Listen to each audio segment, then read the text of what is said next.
अहिले चाहिँ गेम बराबरी भएर पेनल्टी किक हुँदैछ। पेनल्टी किकमा हान्नु आइरहेछ हाम्रो केरुङ आएको छ पेनल्टी हान्नको लागि चाहिँ। हाम्रो किपर छ मितल गुरुङ। भर्खरै पेनल्टी किक हुन आँटेको छ।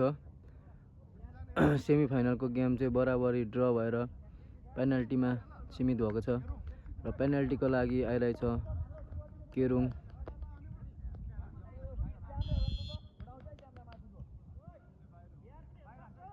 र केरुङले प्रहार गरेको छ, सेभ भएको छ। केरुङको बल सेभ। फेरि दोस्रो अर्को टिमबाट आएको छ Rajesh Rai.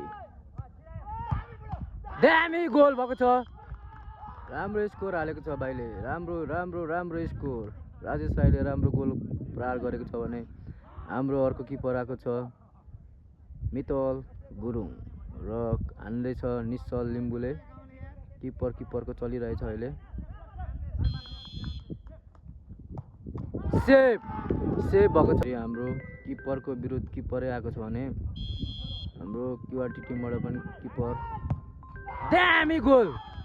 2 goal continue 2 goal आएको छ भने अब 2 गोल निश्चल लिम्बुले चाहिँ 2 गोल खाइदियो। हाम्रो दोस्रो गेम आइरहेको छ।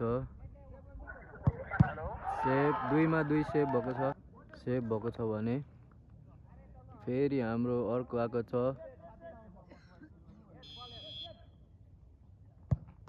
सेभ। 3मा 3 सेभ भएर 2-0 गेम समाप्त भएको छ र क्युआरटीले जित्ने सफल भएको छ। क्युआरटीले जितेको छ।